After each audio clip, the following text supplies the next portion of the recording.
It's the 20th of December 2021, as members and guests of the Old Almondburians Society gather in the school gym for the Centenary dinner. The gym is looking at its best, with a new poster display showing distinguished past and present members of the school and society. People like former diplomat, author and poet David Morford, the industrialist David Brown, England and Yorkshire cricketer Ryan Sidebottom, popular entertainer Gordon Kay, and 4-minute miler Derek Ibbotson. The proceedings are introduced by the chairman of the Old Almondburians Society, Walter Raleigh. A warm welcome to you all, first of all, at the OAS Centenary dinner, which is wonderful. It seems we've been planning and looking forward to this for a long time. I hope you enjoy the evening. May I particularly welcome our guest speaker, Bob Field, Dave Bush as well, from his missionary work in Wales, and for all others who've come and made a special effort to be with us this evening. The meal over, it was time for the speeches, and in introducing Bob Field, Walter Raleigh paid a warm tribute to his former colleague. Besides being a wonderful member of the languages team, he was a major support in the PE department where I worked. Before I arrived here at Ken Island with the first 11, and on my appointment he continued, and I was absolutely delighted with that. He also helped with the cricket team. Bob also arranged staff matches, and we played both football and cricket, and had many a good evening in the pub afterwards. And he was a great centre of the social life of school. Every school should have one. So we were all desperately disappointed, but enormously proud for him when he was poached by Greenhead College in 1990, when we lost our sixth form here. So it was certainly Greenhead's gain and our loss. Bob continued to be connected with school because he was one of the founding fathers of the Almondburians Cricket Club, and the demise of the cricket club must have been one of the sad days in his life. But if you all give a round of applause, Bob Field. Well, thank you for those kind words, Walter, but I do have to begin with an apology. Recently I had occasion to address the AGM of the former inmates of Strangeways Prison in Manchester, and I must apologise to Walter and to Richard Taylor and to the rest of the people present who are having to listen to me for a second time within a short period of time. However, I was a bit taken aback to realise I wasn't the first choice to fulfil this role this evening. Walter had originally approached the Manchester United manager Ole Gunnar Solskjaer, but of course he's have to give backward. At the moment he's in hospital with a really bad side.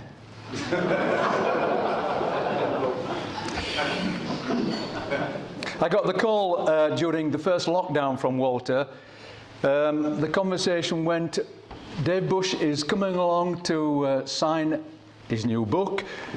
Would you be prepared to say a few words as you and Dave are so close?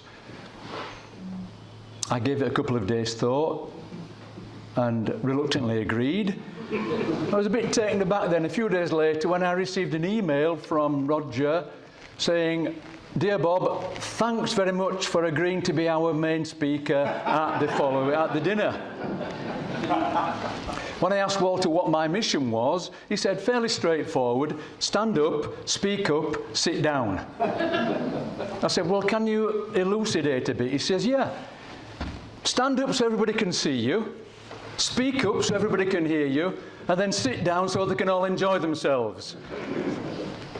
I was probably chosen for this as I'm as close to Dave Bush as anyone. My wife and myself have been down to Porthcawl on a number of occasions. I think we hold the record for the number of visits. We're both linguists, both big football fans. He once sent me a football quiz, 10 questions. The answer to every question was his beloved Lincoln City. In February '73, I was on teaching practice at Doncaster Grammar School when I saw in the Times Educational Supplement a job advertised at King James's for a teacher of French. I arrived, I was shown into the head study to find Harry Taylor, resplendent, sitting there with his gown, with his pipe in his mouth, with his feet on the table. My academic qualifications were dealt with rather briefly. I think it was the fact that I was such a keen footballer and cricketer which got me the job. I arrived in September '73. I think that appointment actually forced Harry into retirement that summer. So Dave Bush was actually my first headmaster. He was acting head for the first term until Alan Conley took over in the following January. On teaching practice, one of the old cynics in the staff room said to me, the young trainee teacher, he was a Welsh chap, he said, "Look, boyo, there's nothing for loyalty in education. You've got to move on if you want to get on." Well, I spent 16 years at King James's and 32 years at Greenhead College, so I didn't take any notice there. And I think loyalty nowadays is a quality which is in short supply. But that is, in my opinion, embodied by Dave Bush. He arrived at King James's as a student teacher from Leeds University. He must have really impressed because he was offered a full-time role for the following academic year, and he spent then his whole career in King James's School until he retired to Porthcawl in 1996. I certainly owe Dave a tremendous debt of gratitude, and I think that goes for hundreds of former students as well. He was my most important mentor. He taught me so much about teaching, and I think the teaching profession gets a bad press nowadays. We're only in it for the long holidays and the very generous pension at the end of it. And certainly the government treats the teachers as the enemy. When they're contemplating changing education, teachers are the last people that they will consult. I think anyone who's read Dave Buck's excellent first book will realise how much more there is in teaching than just your knowledge of your subject. Dave and I get on so well, probably because we're both linguists, but probably because we're both very proud pedants. I did say pedants.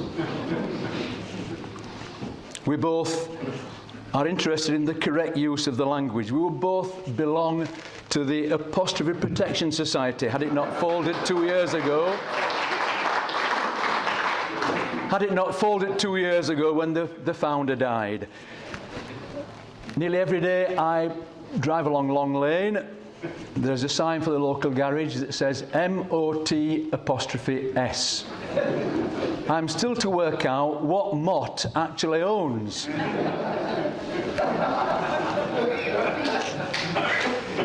It's also to Dave's chagrin, French word Ruth there, that the word decimate, even on the BBC News, has now been accepted as a synonym for to destroy. Obviously, classicists present will realise it's derived from the Latin for 10. And the specific meaning in ancient Rome, it meant killing one soldier in 10 as a form of military punishment, I suppose, to encourage them to fight a bit better next time. So we were down in Porthcawl, my wife and I. The news came on that the England Rugby 30 had been decimated by a flu outbreak. Dave and myself said, no problem, they've still got 27 to choose from.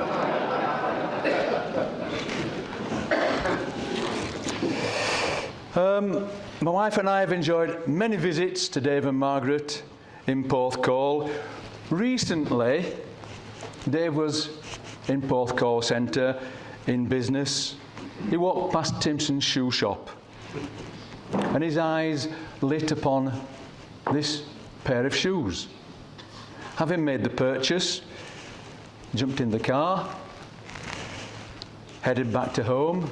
On the way back, he thought, I think I'll surprise my wife with a new pair of shoes. So, pulling up outside the house, he slipped on the new shoes, hopped up the steps to find Margaret watching her favourite TV programme. Stood in front of the television. Margaret, what can you notice? David, I'm trying to watch television. Move out of the way. So, slipped off his coat. Stood in front of the television. Margaret, what can you notice? David, I know what you're talking about. Move out of the way. Off came the shirt. Standing there in his shirt, without a shirt, trousers, new shoes. Come on, Margaret, now look carefully. What do you see? She had a look. Nothing. Please move out of the way. So, slipped off the trousers, standing there in his boxers with the new shoes. Margaret, what do you notice now? I don't know what you're talking about, David. I'm trying to watch television. So, in for a penny, in for a pound. Off came the boxers. He's standing there with nothing on but his new shoes. Margaret, come on now, have a good look. What can you notice? So Margaret had a good look. She said, oh yes, I can see, it's drooping. He says, of course it's drooping, it's looking at my new shoes. She says, I wish you'd buy a new hat. Next, it was time for Walter to introduce another old friend and colleague, David Bush, fresh from his success as author of his book, No Beating About the Bush. When I arrived, he had a great big beard. He looked like Captain Birdseye. Although it didn't last long. But it was a fierce beard. Dave was also a great key member of all staff sport and social life. He played football, staff cricket, and badminton. A great keen badminton player. But his real specialism was the car rally, the staff car rally. And every time we had the staff car rally, whilst everybody else is eating and drinking, you could hear Dave in the background with the person who was set arguing, yes, I should have got a point for that, and my answer's better than that answer, and always complaining about the car rally. If he didn't win it, keep out of his way for next week.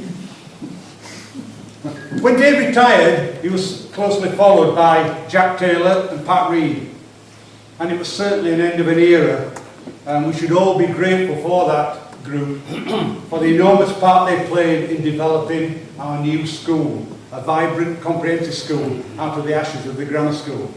I'm delighted to say Pat Reed is with us tonight, so thanks for coming, Pat, really appreciate it.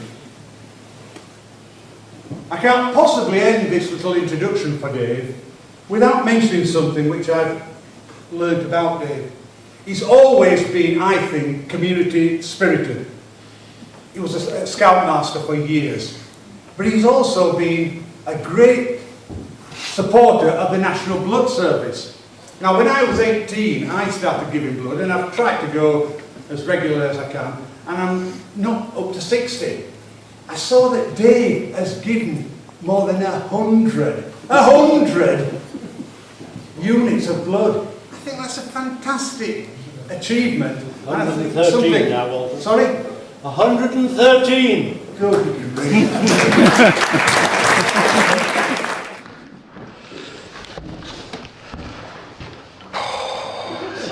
Valete! Salvete, discipoli! They haven't been set up. They're like Pavlov's dogs. When they hear the term Salvete, discipoli, they have to reply, Salvete. Wonderful. 1961. Those people over there, that's a delightfully raucous table, started in 1961, and so did I. Can you believe it, young people? 60 years ago, 60 years ago I started here. Time has flown. And I'm very honoured, delighted to see so many contemporaries here, ex-colleagues, ex-students. It is very uplifting. And it makes the long drive from Porthcawl, notice that Porthcawl now we say. If you've been there long enough, you don't say Porthcawl, you say Porthcawl. So the long drive from Porthcawl this morning has been well worthwhile to see so many of you. 1996 I retired. I had hoped there'd be more of my 1966 fellow leavers here, but I gather COVID and other reasons has restricted their number to about 4. Disappointing, but nevertheless pleased to see certain people there. The ravages of time. My knees are knocking a bit. The sight is not what it was. I'm now onto a 3.5 magnitude in my pair of pound spectacles from Pound Savers. If I go to the hairdresser, he begins to say, "Which ones would you like cutting today, Mr. Bush?" The hearing is certainly decidedly dodgy. I was hoping to have new hearing aids for this evening, but COVID has meant a delay. But nevertheless, I'm not the only one who looks a little bit older than he used to do. Even looking at Ben Newton there, 1996 leaver. I say, your hair, Ben, is in serious retreat. I did ask that these speeches should be kept to a minimum this evening, so I mustn't ramble on too long. But I do have to mention the book. The book has brought tremendous pleasure in seeing it composed. It's made me realise just a wonderful state retirement is, and the copies have sold really, really well. I'm still waiting for your principal and President Ian to buy his private copy, but he tells me he wants to save a bob or two, and he's waiting for the paperback edition to come out. It won't come out in, I'm sorry. The second edition will be just as well produced as the first. We're now into serious profit, and as I've said before, also the profits, which is now every book that's sold means £15. I'm going to share all that money between perhaps my grandchildren, and most of all devote it to the LTSP, the Little Tree Seating Project. I want to see this constructed around one of the trees in Big Tree Yard, and so the profits will go towards that. If you haven't got your copy yet, we've got a box of about 20 somewhere around. I'm delighted to sign a copy for you this evening. It could be worth a fortune in time to come, a first edition, signed by the author on a special occasion. It's worth securing your property, your possession this evening. So please do buy a copy if you haven't got one already. I want to publicly thank our media editor, thanks to whom the book exists. All the illustrations, all the negotiations with the publisher, all the photographs, all the set out was done by one Roger Dowling. And at the same time, producing a magazine 3 times a year, and I would ask anybody to find the equivalent quality of a magazine in any state or public school in the whole of the UK. Roger, I and the Society are very dedicated. Thank you. Enough. I said I'm not going to ramble on too long. I'm going to finish with 3 bits of Latin. First one will have to be in Latin, I shall say to you, vobis omnibus gratias maximas ago. So the Latinists can translate that for the non-Latinists. I repeat it in case you didn't catch it. Vobis omnibus gratias maximas ago. Got that, Walter? Yes. Clear? Okay. The second bit is, obviously, valete discipuli. And the final bit, I've got to adapt slightly, but it's the most important part of all. Floriat, long O. Scholar, short O. No, go back again. I see my toast is to the society. So we'll have to change Floriat to the plural. Floriant. Scholar. Et societas Almondburienses. Let the school and the society flourish. And finally, a few words from head girl Isabella Chipperfield and head boy Morgan Kirk. Good evening, everyone. Thank you for inviting us to the Founders' Day annual meal where we celebrate King James's School. We would like to congratulate the Old Almondburians Society for reaching its centenary in 2020 and say how much we're looking forward to celebrating it this evening. We'd like to talk about the Old Almondburians Society, focusing on what we have learnt about the organisation. It makes us honoured to think that as King James's School students, we can look forward to our own membership of such a prestigious society in the future. There are many things to celebrate about the OAS. Firstly, the OAS upholds the honour and status of the school. This is done in different ways. For example, the OAS has been instrumental in protecting the school, and you have supported our school through the provision of resources and funding. We are incredibly lucky to have such a passionate and enthusiastic team of ex-students and staff who continue to want the best for our school. Secondly, the OAS provides a way for members to stay in contact. Many people are here tonight because of a wish to reignite friendships from which they were at King James. For many, social media is a key way of staying in touch and keeping up to date with what is happening. Even though we can see each other's photos, posts and updates online, nothing beats being able to meet up and spend time revisiting the school and memories you all enjoyed. This event is something that's unique to King James's School and to all the Old Almondburians. Finally, the OAS also provides support for the school. For example, one addition to the school that we are grateful for is the fantastic display in Gallery 1608, featuring the King James's Way and information about the society, as well as a timeline charting the development of the school since 1547. The timeline also focuses on other key world events, which put the age and traditions of the school into perspective.